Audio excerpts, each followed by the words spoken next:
और उसका भी मैकेनिज़्म बता दिया गया कि मुख्तलिफ ट्रांसपोर्टर हजरात से कवायफ लेके उनको भी हमने जो ट्रांसपोर्ट डिपार्टमेंट की जो वेबसाइट है वो दे दी गई, वो अपने कवायफ जमा कराएँ और उसमें भी एक्साइज का जो रजिस्ट्रेशन का हमें रिकॉर्ड मिलेगा उसके तहत जो है उनको भी सब्सिडी मिलेगी। और वाहिद सूबा है सिंध, पूरे पाकिस्तान में वाहिद सूबा है जो कि ना सिर्फ सरकारी बसों में सफ़र करने वालों को सब्सिडी दे रहा है, लेकिन जो प्राइवेट बसों में, प्राइवेट वैगन्स में, प्राइवेट मजदाज में, प्राइवेट सुजुकियों में भी सफ़र कर रहे हैं उनको भी सब्सिडी दे रहा है। पाकिस्तान में सर कोई भी ऐसा सूबा नहीं है जो कि हर जो है पब्लिक मतलब इस तरह की कोई किराए की जो सवारी जो ले रहा हो उसको सब्सिडी दे। पाकिस्तान का वाहिद सूबा सिंध है जिसने ये इनिशिएटिव लिया, और वो भी चेयरमैन पाकिस्तान पीपल्स पार्टी मोहतरम बिलावल भुट्टो ज़रदारी साहब की जो हिदायतों पे और प्रेसिडेंट आसिफ अली ज़रदारी साहब की हिदायतों पर ये फैसले किए गए। अब जो आज हम जमा हुए हैं, आपको पता है कि पाकिस्तान में पूरी दुनिया भर में मंशियात की लानत जो है एक बहुत बड़ी लानत के तौर पे सामने आई है, और नौजवान नस्ल जो है वो मंशियात में जो है वो अनफॉर्चुनेटली वो राग़िब होती है, और उसकी वजह से उसके असरात पूरे समाज पे पड़ते हैं।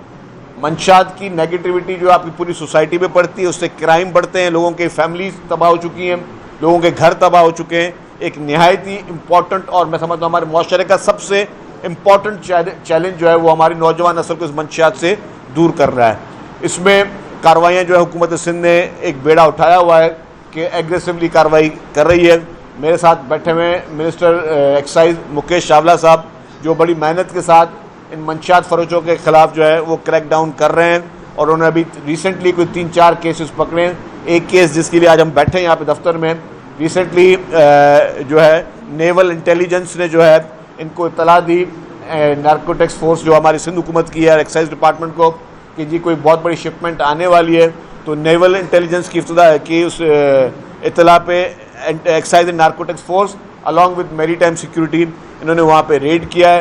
रेड करने के बाद इनको 500 किलो से ज़्यादा इनको आइस, जो कि बहुत बड़ी तादाद है, मैं समझता हूँ कि ये कोई 5 अरब रुपए से ज़्यादा की जो है वो आइस है जो कि इन्होंने लिए, और इनको जो है इम्पोर्टेड लिक्वर जो है वो इन्होंने कॉन्फिस्केट किया है। वो सारा सामान इनका यहाँ पे भी मौजूद है, अंदर भी मौजूद है, वो डिस्प्ले भी करते हैं। मैंने कहा भी ये बैठ के हम वो डिस्प्ले मार्केटिंग नहीं करेंगे उन चीज़ों की, लेकिन ये है कि ये बहुत बड़ी तादाद में एक्साइज एंड नारकोटिक्स फोर्स ने ये बहुत बड़ी कार्रवाई की है, जिसकी वजह से मैं समझता हूँ कि एक्साइज का महकमा, मिनिस्टर जो इनके एक्साइज के हैं और इनकी पूरी टीम जो है मुबारकबाद की मुस्तहिक है। मैं गुजारिश करूँगा एक्साइज मिनिस्टर साहब से कि इसके अलावा भी 3-4 बड़ी कार्रवाई उन्होंने पूरे सिंध भर में की। अभी एक देही इलाके में इन्होंने कार्रवाई की, वहाँ पे भी इन्होंने गाड़ी और बहुत बड़ा मंशियात पकड़ी है, तो वो थोड़ा एक्सप्लेन कर सकें। तो over to mister Mukesh Chawla साहब।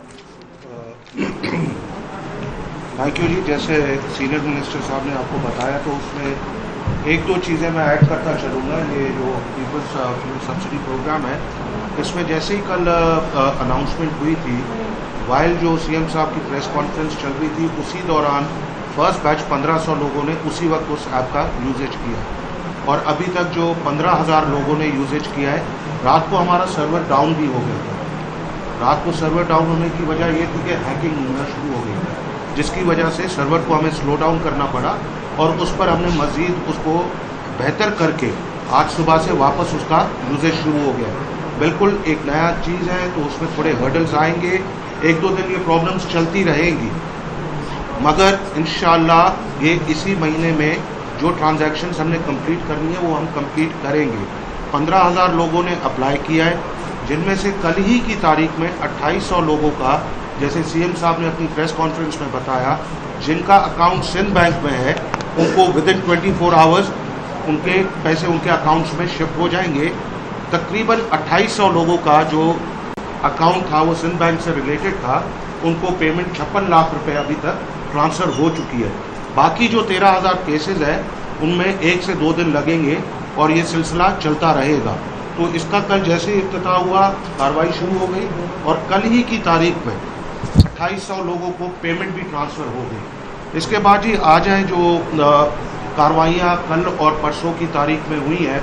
पहली कार्रवाई परसों हुई थी जैकमाबाद में, जिसमें एक मेट्रो ट्रक में 40 kg हाई क्वालिटी चर्च मतलब इधर से बॉर्डर पर पकड़ी गई। और उसके बाद कल की तारीख में 2 बड़े केसेस हुए। एक शिकारपुर में हुआ, सिंध पुलिस, शिकारपुर की पुलिस और हमारी एक्साइज ने मिलकर वो केस किया। तो उसमें 140 kg हाई क्वालिटी चर्च और फॉर्च्यूनर गाड़ी जिसमें ये सप्लाई की जा रही थी, और वो फॉर्च्यूनर गाड़ी पर था फेक नंबर प्लेट, मगर हम उसकी कार्रवाई में लगे हुए हैं। चेसेस नंबर से हमारे पास सारा डेटा आ गया, तो फर्दर हम इस पर और कार्रवाई करेंगे। और कल की तारीख में पाक नेवी के साथ, क्योंकि ये जुरिसडिक्शन वाटर की जो होती है पाक नेवी की होती है, इन्फॉर्मेशन हमारी थी, पाक नेवी का भी मैं शुक्रिया अदा करूँगा कि उन लोगों ने हमारे साथ मिलकर एक बहुत बड़ी कार्रवाई की, जिसमें आपको सीनियर मिनिस्टर साहब ने जैसे बताया 500 kg आइस, और ये इसकी बहुत बड़ी मालियत होती है, क्योंकि ये ड्रग्स बाहर से भी आते हैं, बाय शिपमेंट भी आते हैं, क्रॉस बॉर्डर आते हैं, क्योंकि अभी ये पेशावर साइड से भी आते हैं, कभी बाय सी भी आते हैं। तो इसमें फॉरेन लिकर भी पकड़ी गई, जिसकी मालियत भी 1 से 2 अरब पे है, और टोटल ये अगर आप देखें तो 4 से 5 अरब का ये केस कल पकड़ा गया है। इस पर मैं शिकारपुर वाले केस में सिंध पुलिस का भी शुक्रिया अदा करूँगा, और कल ये जो केस हुआ है पाक नेवी का भी मैं शुक्रिया अदा करूँगा, जिन्होंने हमारे साथ मिलकर ये कार्रवाई की है। और इंशाल्लाह आने वाले वक्त में आप अगर देखें तो इस साल में काफ़ी बड़े केसेस हुए हैं। पाक नेवी के साथ मिलकर एक 1000 kg आइस का भी कुछ महीने पहले हमने केस किया था, फॉरेन लिकर पकड़ी गई थी, तो ये एक और बड़ी कार्रवाई हुई है। सर ठीक है, ये बताएं कि जो लोग कल कुछ मैसेजेस भी आए थे कि जो लोग रजिस्ट्रेशन कराने के लिए आपके पास आए या आपके जो उनके पास मोबाइल है उसमें रजिस्ट्रेशन के लिए अप्लाई करें, तो कुछ लोगों ने ये कहा है कि हमने तो ये कहा गया कि फीस माफ है 500 रुपये, लेकिन जब वो रजिस्ट्रेशन कराते हैं तो उसे स्मार्ट कार्ड एक दिया जाता है, उसकी रजिस्ट्रेशन फीस 1650 रुपये, यानी 2000 के चक्कर में पहले वो 1650 रुपये देंगे, बाकी उनको बचेंगे 350 रुपये। क्या इस चक्कर में वो खुद को रजिस्टर कराएंगे? देखिए अरबाब साहब, एक तो बिल्कुल हमारा जो ऑनलाइन ट्रांसफ़र भी इस हफ्ते शुरू होने वाला है, उसमें हमने 2 ऑप्शंस दे रहे हैं। इस वक्त 2 ऑप्शंस लोगों को दिए हुए हैं कि आप ई कार्ड यूज़ करें फॉर द टाइम भी, ठीक है जी, 2 से 3 महीने तक, या आप अगर फिजिकल कार्ड लेना चाहें तो ये दोनों ऑप्शंस मौजूद हैं। और मैं इसमें आपको एक और बात बताता चलूँ कि 30 से 35 लाख मोटरसाइकिल्स ओरिजिनल ओनर्स के नाम पर ऑलरेडी हैं, ठीक है जी। तो कल से अगर आप तादाद देखें, पिछले सैटरडे, संडे, मंडे मिलाकर टोटल 3000 मोटरसाइकिल्स ट्रांसफ़र हुई हैं ओवर। हम समझ रहे थे कि बहुत बड़ा क्वांटम आएगा, तो इससे ये पता चल रहा है कि 80% मोटर बाइक्स ओरिजिनल ओनर्स के नाम पर हैं। अब जैसे कल आप ही के एक साथी ने बताया कि उसके नाम पर 3 है, मगर वो कभी ट्रांसफ़र नहीं हुई, ठीक है जी। तो अब जो अगर वो 2 चोरी हो गई है या एक एग्जिस्टिंग है, तो वो जिसको भी बेची वो आएगा, ट्रांसफ़र करवाने आएगा। तो ये एक प्रोसेस शुरू हुआ है, और इसमें इंशाल्लाह आने वाले वक्त में और सहूलत हम देंगे। साहब, जैसे सिंध सरकार ने ट्रांसपोर्टर को पैसे देने के लिए भी कहा है, लेकिन इसके बावजूद आप चले जाएं कराची से हैदराबाद जो बसें जा रही हैं, लाड़काना जो जा रही हैं, शिकारपुर जा रही हैं, उनने किराया कम नहीं किया, दुगना किराया ले रहे हैं। तो इसके देखिए जी, हमें बाकायदा हमारी ट्रांसपोर्ट की जो टीमें हैं वो हर जगह पे ज़िले इंतज़ामिया के साथ मिलकर स्नैप चेकिंग कर रही हैं। ये तो किराए भी बढ़े, किराए से पहले जो अभी रिसेंटली ईद गुजरी है, उसमें ट्रांसपोर्ट डिपार्टमेंट ने 7 करोड़ रुपए की रिकवरी कराए, पैसेंजर्स को वापस की है 7 करोड़ रुपए की रिकवरी। तो अभी भी जहाँ पे हमें कोई अगर इक्का दुक्का कोई इंडिविजुअल कैपेसिटी में कोई किसी ने किराए बढ़ाए हैं, तो उसके खिलाफ हमने कार्रवाई की और उनको हैवी जुर्माने दिए हैं। तो हमारी जो गवर्नमेंट ने रेट नोटिफाई किए हुए 28 फरवरी वाले, उसी पे ही हर सूरत में जो है सब ने किराया वसूल करना है। तभी तो हम बिलियंस ऑफ रुपीज़ की सब्सिडी दे रहे हैं। हम सब्सिडी इसलिए थोड़ी दे रहे हैं कि हम अरबों रुपए ट्रांसपोर्टर को भी दें और ट्रांसपोर्टर जो है ऊपर से वो पैसे भी ज़्यादा लें। इसलिए गवर्नमेंट ने मैकेनिज्म बनाया हुआ है। ट्रांसपोर्ट की एसोसिएशंस जो हैं उनसे ट्रांसपोर्ट डिपार्टमेंट की अलग मीटिंग्स हुई हैं, चीफ मिनिस्टर साहब के साथ उनकी मीटिंग्स हुई हैं। उसके बाद उन्होंने एश्योरेंस दी है, और आपने देखा कि मीडिया में चीफ मिनिस्टर हाउस में उन्होंने एश्योरेंस दिए कि वो किराए नहीं बढ़ा रहे, तभी हुकूमत सिंध जो है इतनी भारी रकम जो है वो आवाम को रिलीफ पहुँचाने के लिए उनको दे रही है। आपसे एक सवाल है, कहा जा रहा है कि पीपल्स पार्टी के खिलाफ एक बहुत बड़ी मुहिम इस वक्त बन रही है, सब वगैरह निकले हुए सबके तौर पर। कल उन्होंने आपके रहनुमा से भी मुलाकात की है। कौन से थे? पुरानी वीडियो है भाई। सोशल मीडिया पे एक बड़ा मुहम्मा बना हुआ है इससे पीपुल्स पार्टी को कोई बहुत बड़ा डैमेज अच्छा, मैं अर्ज कर लूँ, और वहाँ पर अर्ज कर लूँ। पीपुल्स पार्टी देखें जी, एक समंदर है, समंदर में हर कोई कोशिश करेगा पानी पीने का, जितना भी वो कोशिश करें, पीपुल्स पार्टी को कोई प्रॉब्लम नहीं है। जितने भी रहनुमा आपने कहा कि लोग दौरों पे निकले हुए हैं, जो भी निकले उनकी अपनी ज़ाती मर्जी है, उनको पूरा हक है।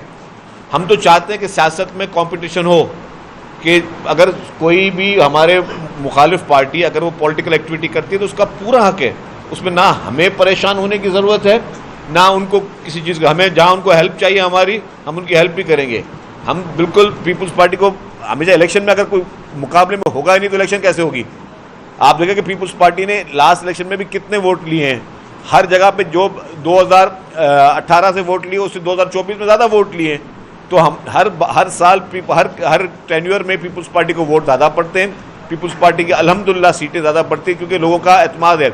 और अगर ये अपोजिशन वाले अगर घर में बैठे रहेंगे तो ज़ाहिर वो भी थक जाएंगे। हम चाहते हैं कि वो निकलें, वो वर्क करें, वो भले मुखालफत करें, जायज़ तनकीद करनी जायज़ तनकीद करें, हम उसको इस्लाह समझेंगे, लेकिन हमें कोई परेशानी या घबराहट अल्हम्दुलिल्लाह वो नहीं है। और आपको भी पता है ऐसी कुछ कल जो है वज़ीर साहब की तरफ से लाइनमें जारी हो गया, तमाम सूबों में SOPs जारी कर दिए ताजिरों के वजह से, मार्केटों के वजह से, लेकिन सिंध का नाम नहीं है। तो क्या सिंध में इसको कैसे देखते हैं, कब तक आप ताजिरों को मना? देखिए जी, बड़ी रिलेवेंट बात की आपने।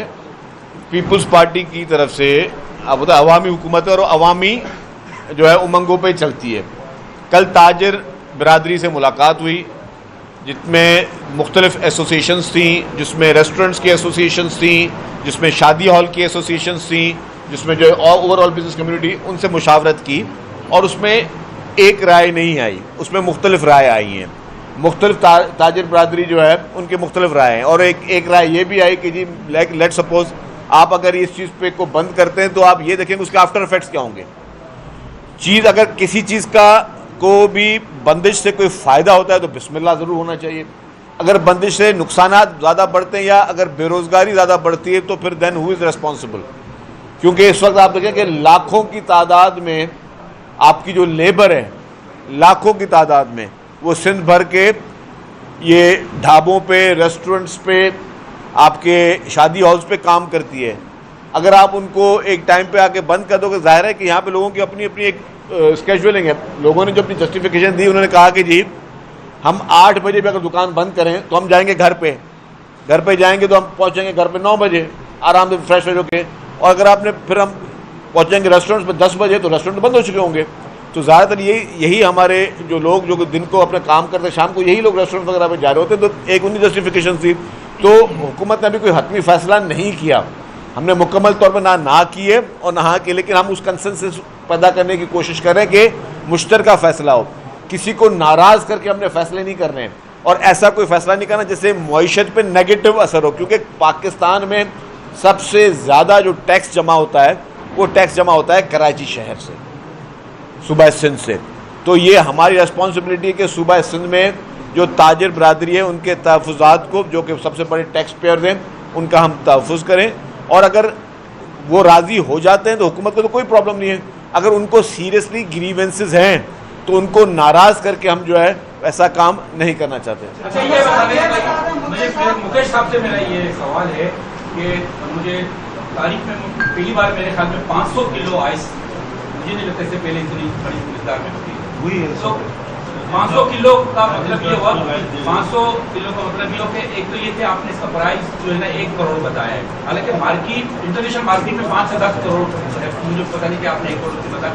अच्छा, दूसरा एक क्या है, ये आलमी मंडी में जो कशीदा सूरत खिते में रसाई नहीं हो पा रही, जिसकी वजह से अब मंशियात धड़ाधड़ पकड़े जा रहे हैं, इस हवाले से मजीद आपकी क्या एक तो समझी होगी, क्योंकि दस्तरस नहीं हो रहा है, बॉर्डर सख्त है, तो इस हवाले से तो मजीद क्या ऐसे इकदाम होंगे ताकि मजीद मंशियात को? देखिए जी, पहले तो ये जो शावर से जब आती थी तो पंजाब हर KP के क्रॉस करके आती थी और सिंध के बॉर्डर्स पर हम इसको पकड़ते थे। अभी और सख्ती कर दी है, वही मैंने बताया कि पाक नेवी से होगी, अब वो भी हमारे साथ इंटरवेन हो गए। तो जितना हम कोशिश कर रहे हैं और पूरी कोशिश करेंगे कि जितनी सख्ती कर सकें, चाहे वो बाय सी हो, बाय रोड हो, कहीं से भी हो, और इस पर कार्रवाइयाँ चलती रहेंगी। और इससे पहले हमने 1000 kg का केस कर चुका है। Thank you.